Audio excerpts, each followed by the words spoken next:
was 13, my friends and I were full of energy and always getting into trouble. Every Saturday night, we'd get together to play pranks on the neighbors. We lived in a quiet suburban neighborhood back then, where the streets were lined with old houses, and there were more fields and forests than homes. For the sake of this story, let's call my friends Alex, Ben, and Chris. Alex and Ben were the brave ones, always running up to ring the doorbells, while Chris and I usually stayed hidden, waiting for the fun to unfold. We'd usually pick out a few houses and then dash off, laughing all the way. I remember this one particular night, about 10 years ago, when we decided to go a little further. We hit a few houses on our block, but nothing exciting happened. Most of the people who answered the door were grumpy, saying things like, "You kids better stop," or even yelling threats. One guy even said he was calling the cops. So we decided to head down the street to the next block, where there were fewer houses and more woods. The first house we came to was different. It was old and run down, with a big patch of woods right across the street, which made it the perfect place to hide. The house looked like it hadn't been taken care of in years. Tall grass, a rusty car in the driveway, and peeling paint. Alex dared Ben to go ring the bell. Ben barely got across the street before the door swung open. The man who answered was huge, probably over 6 feet tall, and built like a bodyguard.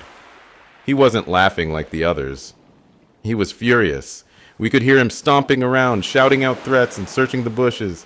We couldn't stop laughing, but we also kept our distance. After a while, the man finally went inside.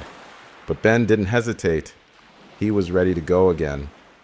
This time, he didn't go straight to the door. He ran to the side of the house, probably thinking the guy wouldn't see him.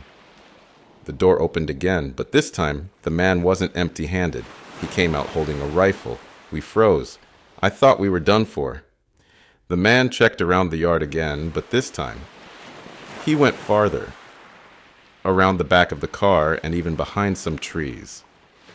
We were all crouching down low, hoping he wouldn't spot us. But after a few moments, his gaze turned in our direction. We were holding our breath.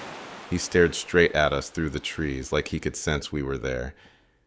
After what felt like forever, he went back inside, and we thought we were safe. But then, to our horror, we saw him at the window, watching us, still holding that rifle. Ben was trying to sneak up to ring the bell again, but we were too scared to do anything. The tension was unbearable. Finally, Ben rang the doorbell and sprinted off, and we all took off running too. But the man wasn't done. We heard heavy footsteps behind us. I turned and saw him running after us, rifle in hand, shouting something about not getting away. We ran as fast as we could, dodging trees and bushes, trying to get back to the safety of the street. We kept running for blocks until we were sure we'd lost him. When we caught our breath, Ben explained that he'd seen the man crossing the street with the rifle, sneaking up on us. We never told anyone about it, not even the police. We just kept it between us, laughing about how lucky we were to escape. But we didn't go near that house again. In fact, I don't think we ever even walked down that street again. Before we continue, be sure to subscribe to our channel to stay updated with all our upcoming content. Don't forget to like and leave a comment. We'd love to hear your thoughts. When I was 21, I had just started a summer job as a caretaker for an elderly woman named Evelyn. She lived in an old sprawling house in the countryside, surrounded by acres of overgrown land. The house was beautiful once, but now it felt abandoned, with rooms that were too dark and dust-covered. Evelyn had a strange way about her. She rarely spoke and kept to herself. Her house felt like it was stuck in time, and something about it made me uneasy from the start. One weekend, Evelyn asked me to stay over to help with some cleaning.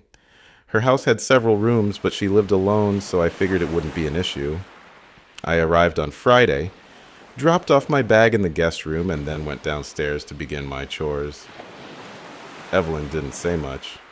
She just gave me a list of tasks: sweeping, dusting, laundry, and other household work. I didn't mind it, though I was puzzled by her strange behavior. She never seemed to want to chat, and every time I tried, she just mumbled a response and went upstairs. That night, after I finished the cleaning, I retired to the guest room, which felt colder than I expected. The bed was uncomfortable, and the house was eerily quiet, with no sounds of the usual hum of life. No television, no phone ringing. I lay there for what felt like hours, trying to sleep. Then, around midnight, I heard footsteps, slow, deliberate steps on the old wooden floor outside my room. I thought it was Evelyn, maybe walking around the house, but I didn't hear any doors opening or closing. Just the footsteps pacing back and forth in front of my door. At one point, they stopped right outside, and I held my breath, straining to hear. I could feel someone standing there, just behind the door.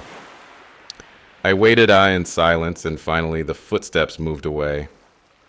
I thought maybe she was just checking on me, but then I heard something that chilled me to the bone. Evelyn's voice, barely above a whisper, calling my name. I froze. I wasn't sure if I had imagined it, but it sounded so real. The silence that followed felt heavier than ever. Then, after what felt like an eternity, I heard the sound of a door creaking open downstairs. Probably the basement door. Evelyn had warned me never to go down there, saying it was dangerous, but something inside me urged me to check it out. I tiptoed down the stairs, trying to be as quiet as possible. The house was so dark, the only light coming from a dim hallway lamp. I reached the basement door, and after a deep breath, I opened it. The stairs creaked as I descended, the air damp and cold. When I reached the bottom, I nearly choked on the smell, something rotting, decaying. I switched on the light, and what I saw made my heart stop. There were 2 old chairs in the middle of the basement, and sitting in them were 2 bodies. Their faces were pale and decomposing, their clothes tattered, with hair that looked like it had been hastily attached. One of the bodies had a hat, the other a scarf. The sight was so grotesque, I felt my stomach turn. But before I could move, I heard footsteps on the stairs. They were slow, deliberate. Someone was coming down. I had no time to think. I dove behind a couch, hiding in the shadows. The steps grew closer, and then I heard Evelyn's voice again, calling my name softly. I peered around the corner of the couch, and that's when I saw her. Evelyn walking through the basement, holding a knife in her hand. My heart raced as I realized the danger I was in. I had to get out of there. I ran for the stairs, adrenaline coursing through me. Behind me, I could hear her shouting my name, but I didn't stop. I didn't even look back. I made it to the front door and bolted outside into the cool night. I rushed to my car, my hands trembling as I fumbled with the keys. When I looked back, I saw her standing in the doorway of the house, staring at me. Without thinking twice, I started the car and sped away, not stopping until I was miles from her house. I never went back. I never heard from Evelyn again, and I never told anyone the full story of what happened. I don't know who those bodies belong to, but I'll never forget the terror I felt that night. Some people shouldn't be left alone in their old houses, and Evelyn was one of them. Subscribe to our channel to stay updated with all our upcoming content. Don't forget to like and leave a comment. We'd love to hear your thoughts.